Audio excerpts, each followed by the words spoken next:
Boys, get your Kinzas ready. Pop. Let's pop a fresh one.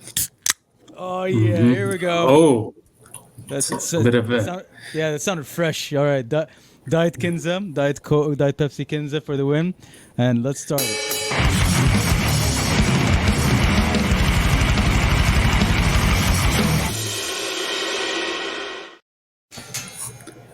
Ouch, my Hello and ears. welcome everyone. I don't know if anybody can hear this, but I don't care. For those listening, if you can't hear this, I'm ripping a solo right now as we start the episode. Oh yeah! All right, here we go. Hello everyone, welcome to another episode of the Anti-Shuffle Podcast, your only source for local and international news in the metal and alternative scene. I'm your host and guitar player here for tonight, Abdullah. And with me as well is Mansour. Doesn't have his bass with him, but that's okay. How's it going? Next Why time, bring your not? bass with you. Oops. Oh, ladies and gentlemen, Mansour is reaching back behind him. He's reaching for something. It seems like some kind of instrument. Oh, well, I don't know. It's falling down, I think. Clumsy Oh. old me. Yeah. Oh, hey, bass. Here we go. All right, here we go. Wow, yeah, I can hear that pretty clearly. That's pretty snappy sounding. What's that tune to? What is that tune to? I think it's not tuned to anything since I haven't played it in such a long time. Nice. Yeah, so it's special tuning, some kind of special All tuning. alternative tuning.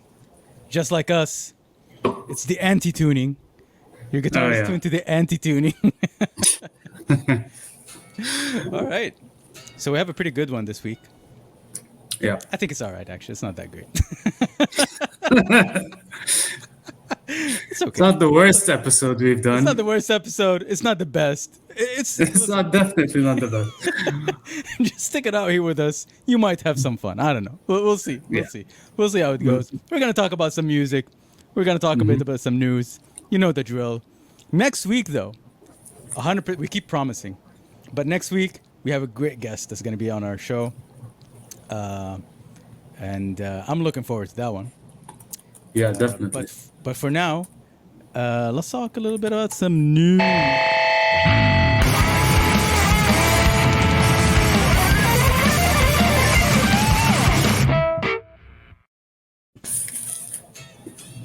Fred Durst at Rascal is at it again, demanding royalties from Universal Music. Is this like some kind of old thing? And was this like royalties that he was supposed to get paid from like his, I don't know, like Chocolate Starfish and Significant Other Days, or like is this like new beef? Well, apparently, it's a bit of a complicated case, but from what I understood, is that there's Limp Bizkit are looking for royalties that amount to $200 million, which they believe were accrued from like their back in the day when they were at the peak of their success in the late 90s, early 2000s. And I think there is a claim that there's a recoupable amount that they had to pay back, which means when a record company gives you, say, an advance to record an album, they expect you to pay it back. But So just to explain that bit again, because I don't think a lot of people know this. So basically, back in the day, I don't know if this still happens now, but back in the day, like big bands, big names like Limp Bizkit, they would get like a lump sum up front. They would give them like, I don't know, they would front them for like, I don't know, let's say $500,000 and tell them use that money to live, to pay for the studio, to record your album, and to kind of also maybe go on tour and stuff like that. And then like the money that you make back, yeah, I think there. Yeah. something like that, right? The You have money to you pay make back. you have to pay back. I don't know, some kind of. Yeah, and basically you're borrowing money from the record label in order to make them money at the end of the day. It's a loan in a way. It's kind of It's a a loan. loan. Okay. I don't know if they have to pay interest and whatever, all that stuff. I'm not too sure about that. But you know, Depends on the I guess it depends on the contract and how good your artist manager is in setting up a good, perhaps. contract for you, right? Yeah, I mean, perhaps. I mean, it doesn't give away all the details, but the argument the band is making is, you know, we've made a lot of money during that period, and we found recent success with, you know, with the rise of or the return of like the popularity of new metal and stuff, Right, of and Limp Bizkit specifically as well. yeah, they're still apparently getting millions of streams per month, or something like that. And they're saying, look, there's an amount of $200, $1 million that's missing, and they're like, where's that money? Yeah.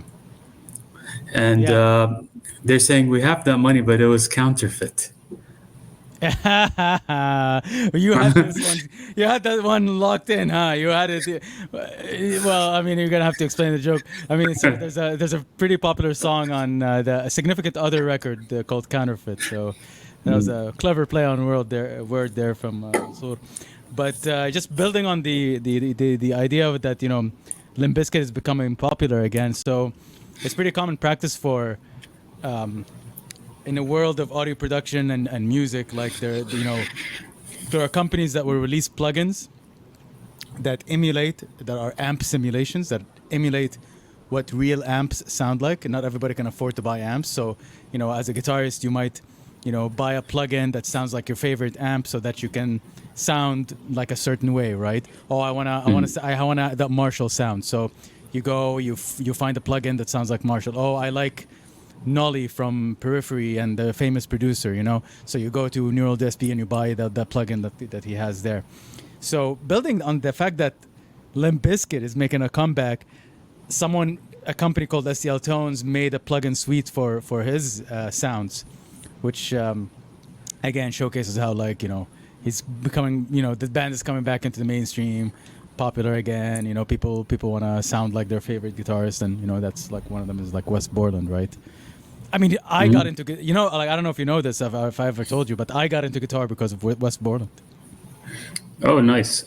Yeah. Yeah, he was a freak of nature on guitar, man. That guy is.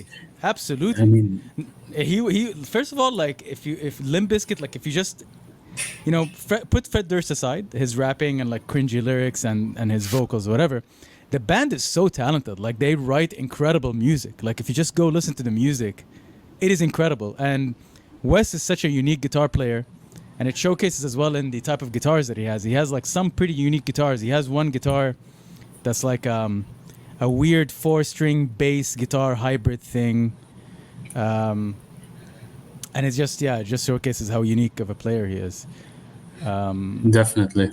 Yeah. Yeah, even the bass player Sam Rivers and you know, the drummer, such a tight rhythm section, and yeah, they're just fantastic musicians. They're brothers, right? The drummer and the bassist. I don't think so. You know? Cousins I- or something? I think they're related. I'm gonna look this up after this. Okay, cousins, I don't know, but siblings, I don't know. I think they might be brothers. We're gonna look this up after this. I'm gonna verify this. But yeah, you know, Limp Bizkit trying to get their money back. Yeah, I was kidding on the whole counterfeit thing, by the way. But I'm just, yeah. It's just they want their money. Otherwise, Fred Durst will break stuff. Yeah.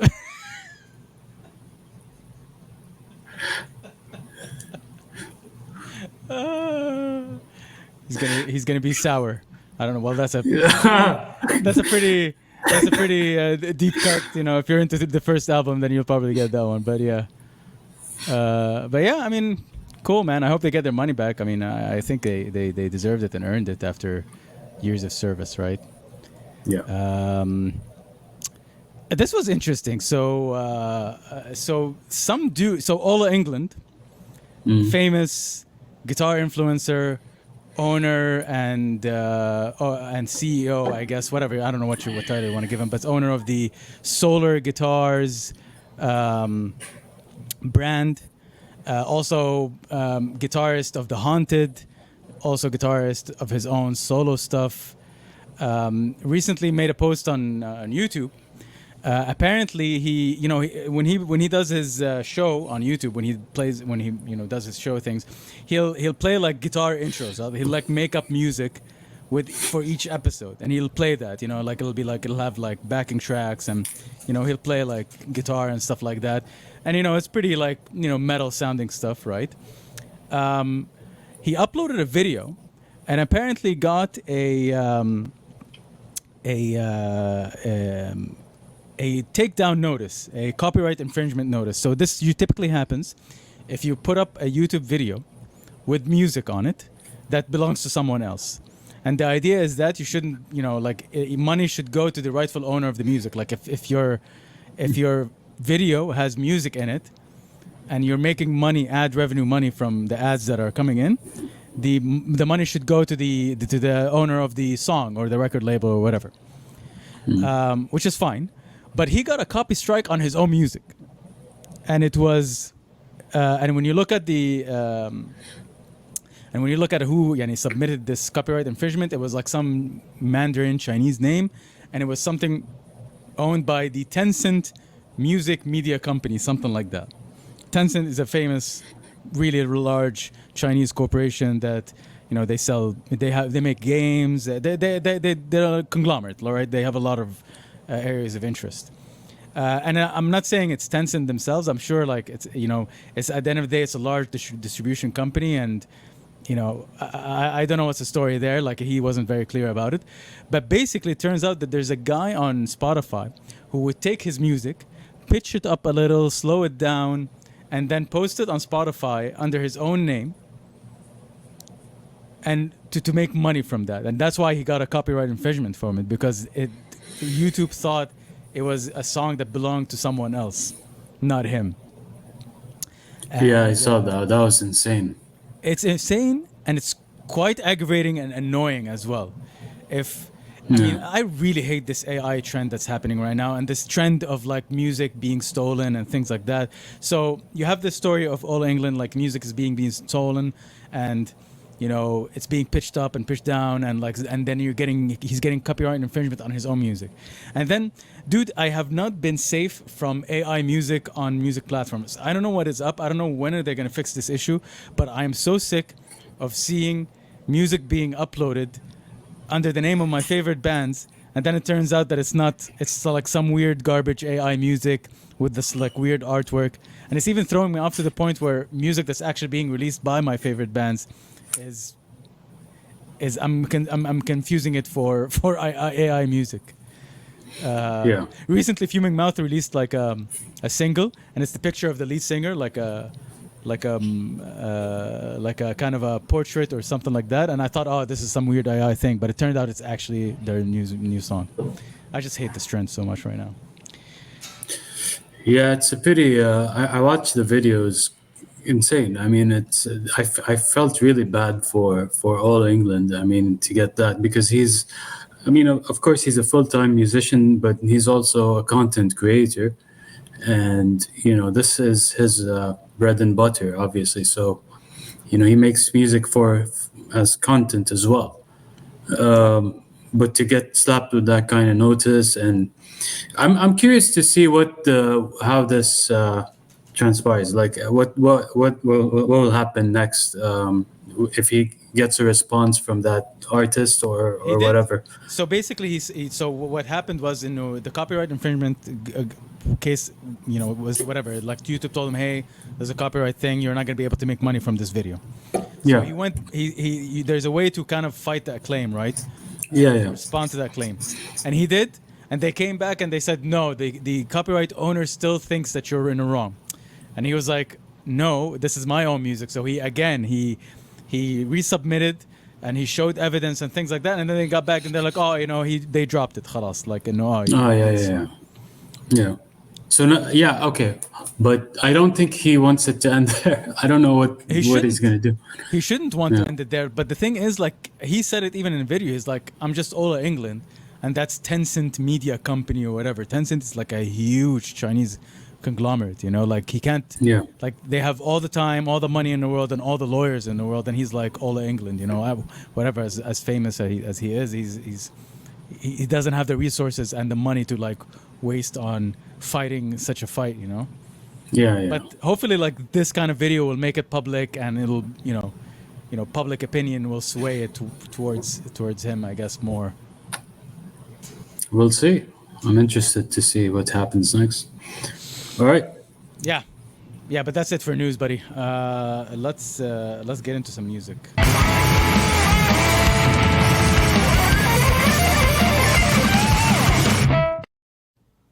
Yeah, I didn't make it loud. I didn't make it louder. I don't know why it's so loud right now. It's super loud. All right, dude. Why don't you go ahead and start? What Okay. you've been listening to recently? So the first tune is from Abzi, the new song from Abzi. Oh. He was Our, recently a guest previous- on a boutique podcast. Mm-hmm. A It, niche uh, boutique podcast. A very humble A humble podcast. podcast. Yeah. Abzi released the song Red Flags, I believe, and it's the acoustic version of that song. And yeah, I thought it was an interesting version. I actually like it more than the other one. I mean, I thought it Really? was, I'm feeling, maybe it's because I'm listening to a lot of acoustic kind of rock songs these days. I'm listening to a lot of Alice in Chains' Jar of funny. Flies EP. Oh, you're so funny. You're saying that. Like I literally over the weekend was listening to that album. Jar of Flies, yeah, it's fantastic.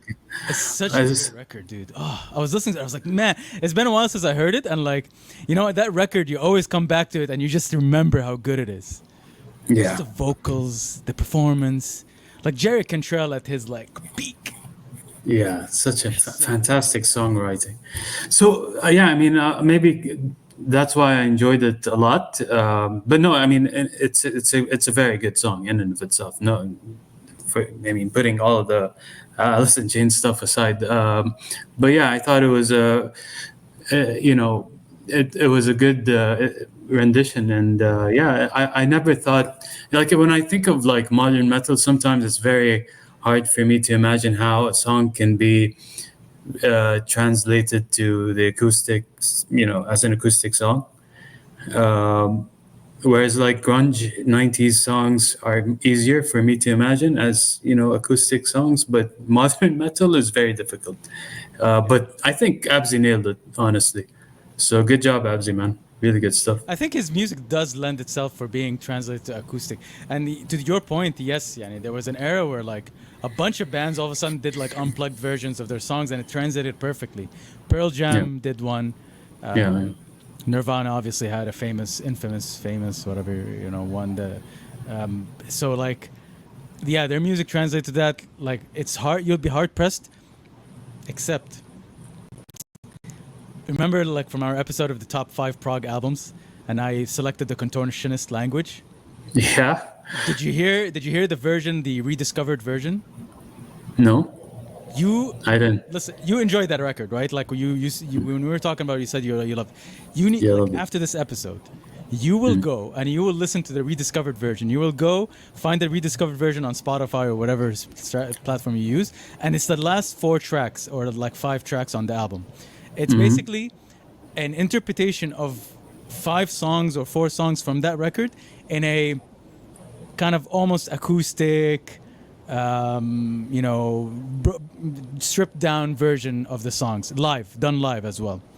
So, and they're perfect. The vocals are amazing. Like the guys' vocals are amazing. So like you can really hear it in these performances. So, yeah, I definitely. You go listen to that if you love like listening to acoustic, like stripped down renditions of songs and stuff like that. And yeah, I mean, Abzi did a great job with his own song there. Yeah. Awesome. Yeah. We'll definitely check it out.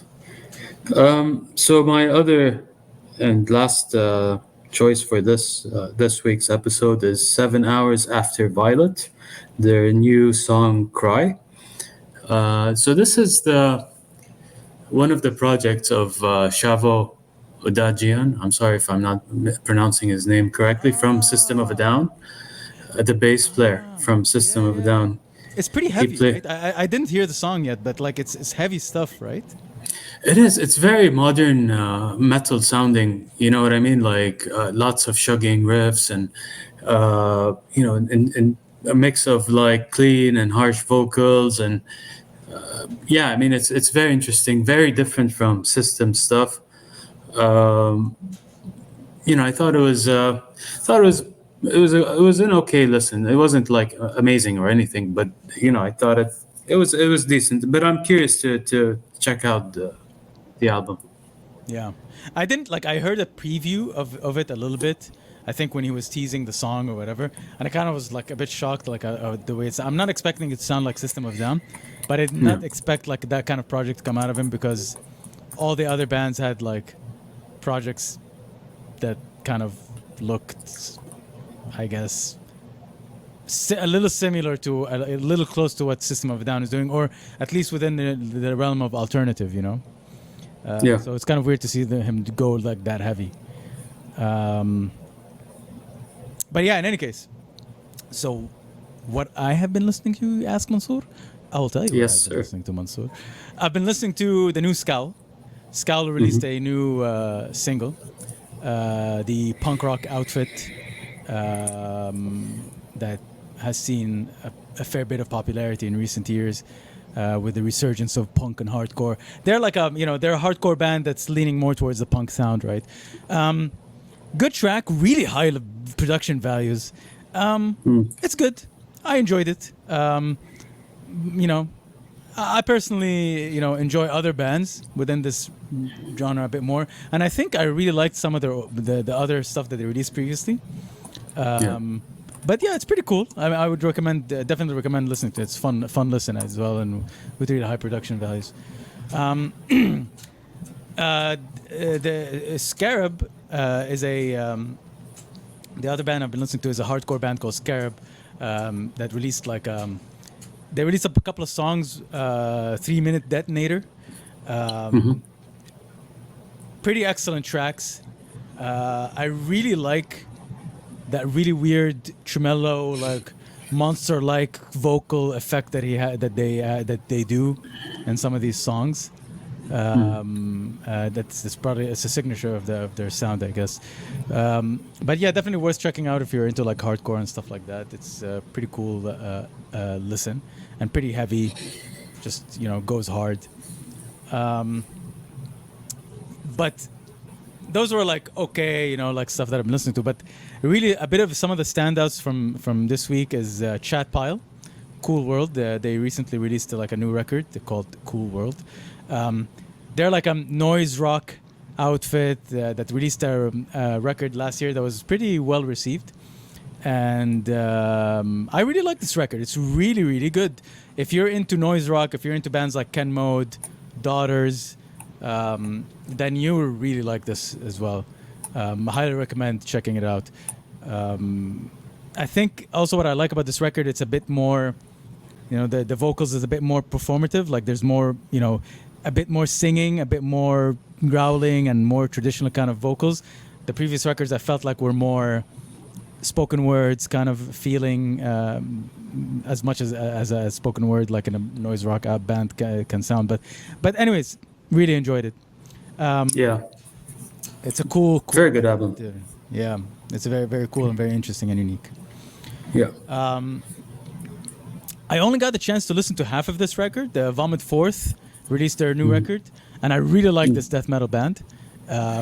I really like the sound. I really like how aggressive they sound and how they elevated the production value as well in this new record as well that they released.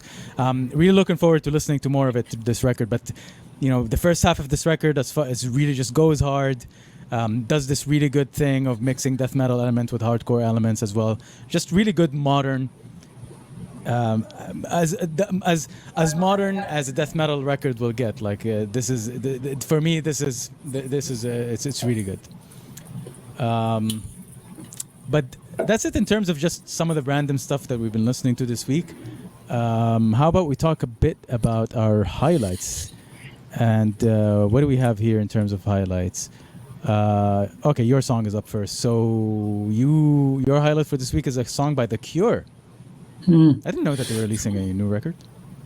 I think they're releasing their final album or something, but it's or they're releasing like two albums now.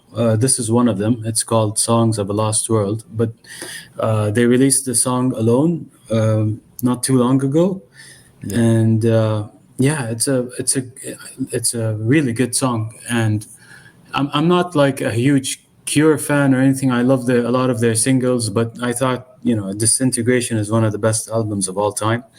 But anyways, this song Alone is kind of harkens back to those songs on Disintegration. It has a very long intro, but and it's it's very repetitive and but it's a very visceral and beautiful song, like typical Cure, I'd say, song. But it's a fantastic listen, and I'm curious to listen to the album. I want to check it out when it comes out. So yeah, I mean, if you love the Cure, I think you'll enjoy this track. Yeah, so Disintegration is an album that was released in 1989. Yeah, I mean, Yeah. these guys are like legends of rock. I personally have not, I never got into them. I feel like I've missed out a lot by not listening to bands like The Cure. But I'll tell you what, though. Here's a little Easter egg about your old buddy Abdullah, your old buddy Muzaj. My wedding song, the song that my wife and I danced to during our wedding, our first dance, was to a rendition of that song that was done by Adele. She did an acoustic version. So yeah, if you love acoustic versions of songs as well, you're gonna love this one. Adele, Nice. Adele has an acoustic version of Love Song, and it's beautiful. It's such a great song, and that was our first dance song. Nice. Bit of sentimental Muzaj stuff right there. Following up on your just a nice trivial fact. I think Adele was against the shuffle button on Spotify. She ordered the I remember removal that. of the shuffle button. Well, You remember? Yeah. I think I remember that. What was the thing though that like yeah, well, I mean it's upsetting for someone to say, oh yeah, you should remove it, like, but yeah, dude, like at the end of the day, if I want to listen to me, listen, I agree with it, like, right, I'm the kind of person that like likes to put an album from front to back and listen, get the full experience. That's Yeah. my listening experience, right? But dude, like not everybody listens to music like that, and for you to say everybody should be listening to the I was like, no shuffle button, it's kind of ridiculous, but you know, we should say She's- that's what we should say. That's the story. Like if someone asks us, "Hey, what's the story with the anti-shuffle name?" We should just tell them we were inspired by Adele. Yeah, she's the OG anti-shuffler, right? She is the OG anti-shuffler. Oh, that's so good. Oh, man. Yeah. But So yeah, anyway. what's your pick of the week? Yeah. So yeah, my pick of this week is Blood Incantation, Absolute Everywhere. Oh my god, dude! I did not expect to love this album as much as I did. And I suspect that you would like. I don't know if you've listened to this album or not yet, but I would suspect you will love this album. Did you listen to it? I loved it. It's- Are you kidding me? It's a mind-bending Ooh. like album. It's just Album everywhere. of the year material. Like this is like I'm dude. This year, by the way, like I don't know about you, but so far, like the albums that have been coming out this year, like I'm just gonna rattle off a couple of names quickly: Knocked Loose, High on Fire, On Death. This record, like there's so many records that have come out this year that are just like bangers, like really, really strong showings. And I suspect we're gonna have a hard time this year with our selections for album of the year. But Yeah. this record, holy moly, It's- it does things, man. It goes places. I loved. It's from the opening track, first of all. Anyways, from the opening track, like it starts off in a death metal, pretty good death metal sound, and then goes into this synth sci-fi love letter to people who are into like synth and synth type of music.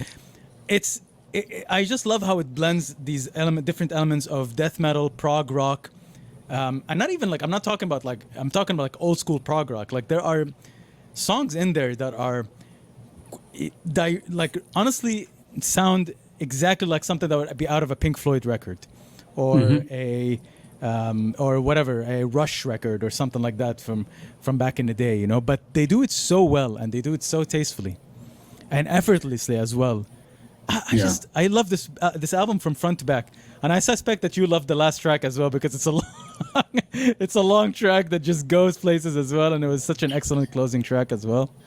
It is. I have to give it another listen because I listened to this album once and Yeah. I was really impressed. And yeah, it's just a trip, man. It's from start to finish. It's just it's like really watching like a sci-fi horror movie. You know what I mean? Like it's insane.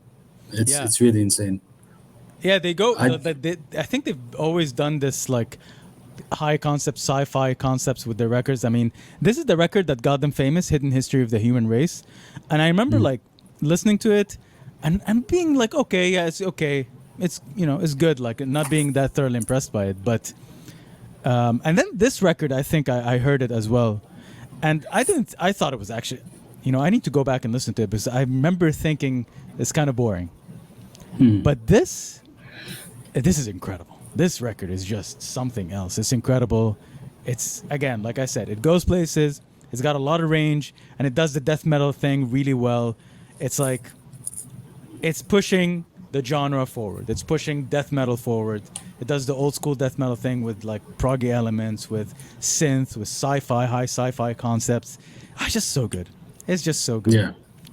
I didn't expect it. And like that's why like I guess that's one of the reasons why I'm so happy about it, because I did not expect that this record is something that I'll enjoy that much, you know?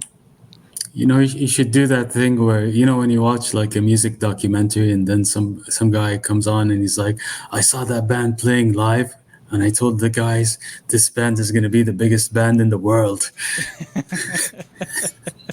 Yeah. I saw it coming. I saw how Blood Incantation. I'm telling you though, like this is definitely, you know, this album is gonna be on the list of a lot of people's like, oh, top album of the year. It's Yeah. going to be, you know, I wouldn't be surprised. You know, what's it's the Grammys, right? The Grammys like have like a metal category, right? Yeah, but it was, are you following the Grammys? I mean, I always feel like they award like the legacy acts. They have like a bias towards, Yeah, which is that's true. That's true. But at least you know who gets nominated. Like, I mean, last year I think Spirit Box got nominated for a Grammy or something like that, right? yeah. I would be surprised if Knocked Loose does not win a Grammy this year. Knocked Loose should definitely get a Grammy, and this album should at least get nominated. I wouldn't bet on it. I mean, I don't know. I feel like the Grammys are just so. I don't know. I feel like they'll maybe nominate band like Opeth. I don't know who else. Maybe High on Fire. Well, that's I was just about to say that. I mean, High on Fire won once, and like they released an album this year. If they win a Grammy, I'd be so happy. I'd be so stoked about that. Yeah, me too. They would deserve it as well. But that record is incredible. What if they pull another Jethro Tull? Wait, what is it? What's the story there? Oh, you don't know the infamous I don't remember. Jethro Tull? Okay, so back in like 1980 something, when Metallica, you know, during their Justice for All era, that album got nominated, and it was like the biggest thing in music, like in metal, like, and Justice for All was like all the rave, and it got nominated along with Jethro Tull's album back then. I don't know what it's called. Yeah. So everybody was expecting, and they lost to Jethro Tull because everybody was like, Metallica will win for sure. Like, it, you know, everybody bet on Metallica, but Jethro Tull ended up winning, and it became like a kind of a running joke in the metal community. I remember. I think at some point Metallica won a Grammy, I think, for the Black Album or something like that, right? Or for one of the Yeah, albums. yeah. And then Lars Ulrich was like, "I'd like to thank Jethro Tull for not having an album this year," or something, something like that. It's so good. Listen, I don't like Lars that much, but like like that was a good one. That was a good jab. Yeah. I'd like to thank Jethro Tull for not having an album this year. But yeah, that's a huge problem with the Grammys. Like they're so old school. Like they'll just give it. Like Metallica released. I'm trying to remember who won. Like was it Metallica that won for that yellow weird album that they released? Probably. Yeah, I don't like- know who won. But like yeah, they'll always give it to a legacy act or like someone based on name and not on like without keeping a pulse on like what's going on like in reality, like what's popular right now, who's who's like part of the bigger story, who's the impacting the scene in a huge way. And but I mean it's still cool, right? I mean I still see like bands and producers that are doing like pretty hardcore stuff and like underground stuff posting like for your Grammy consideration, I produced this record and this record and this record, or like like Knock Loose will have like, for your Grammy consideration, our latest record. You'll Yeah, I mean it's a marketing thing as well. People say the Grammy nominated album, this and that. So it's not a loss, a total loss, I would say, if you don't win a Grammy, right? Yeah. I mean, at least if you get but yeah. nominated, it's a good. But yeah, this is Blood Incantation. Is wholeheartedly I would recommend everybody if you're. It's one of those records. I mean, I don't know if I'm like gushing too much about this record, but honestly, like, if someone tells me, if I hear one more person tell me, "Oh, there's not good rock or metal albums that are coming out recently. The music is dead. It's not good." Like, I feel like I would understand if you're not into death metal or if you're not into aggressive music, or maybe you don't like listen to a lot of different types of genres, so that's why you see it that way. But like, maybe you're just not looking hard enough, or maybe you're not expanding your horizons, And it's kind of interesting because there is like a lot of interesting stuff coming out, like this Blood Incantation album, like this new Blood Incantation album is incredible, and it's so diverse and it does a lot of good things. Oh yeah. Really cool album. Restored my faith in humanity, Prior to this, prior to the release of this album, Muz'aj completely lost all hope in lost. humanity. I was completely lost, I didn't know what to do. I didn't, I was thinking about my job. I'm thinking about my career, my personal life. But then this album came out, and all of a sudden, everything's just clear. It's all good now. Everything's good. Oh man. But yeah, that's. I think that's it for us for this week. Yeah. So, actually, yeah, like I said, we have a guest that's coming next week, inshallah. Looking forward to that one. He is quite prolific, and I think it will be an interesting conversation as well to have and to get to know him and to talk a little bit about his projects in the past and his projects in the future and what's happening and what does he do in his, what is he like in his personal life, what is he like in his professional life and all that stuff. So looking forward to that. I feel like, I don't want to pat ourselves on the back, but I feel like we'll be like we do a pretty good job of highlighting the unsung heroes of the scene, and we'll try to do that more and more. Yeah. I mean, we're looking to interview all the talent, the talented musicians out there, the people who are really making what we think is great music and promising acts. Yeah. So stick around. Yeah, it'll be a good one. Other than that, I don't know. I know that we haven't confirmed it, but are we gonna have a Spotify list ready? We're working on it. Yeah, we're working on putting together maybe a Spotify list with Yeah. for what we think is worth listening to. Yeah, so be on the lookout for that. I mean, we're gonna definitely. So one of our Hiro, one of our commentators kept saying that we talk about music, but we don't have a Spotify list somewhere so people can listen to the stuff that we keep recommending and talking about. So we're gonna have a playlist out there. Hopefully, after this episode or with this episode, you're gonna see in the description a link to a Spotify public list that you can go there and see what's the music that we've been discussing in the episode. Yeah. And just go enjoy it and tell us how much you like our taste in music and how much you hate our taste in music and how much we suck. But other than that, thank you for being here. Thank you for sticking it out with us, and thank you for listening. And we really appreciate each and every 6 of you. I know that we've increased our count to 6 now, so we appreciate each and every one of you. And I guess anything else you want to say, Mansoor, before we wrap it up? Well, thanks for listening, and be sure to like, share, and subscribe, and stay tuned for next week's episode. See you next week. Next week, I'll try to get this guitar working in the stream. See ya later!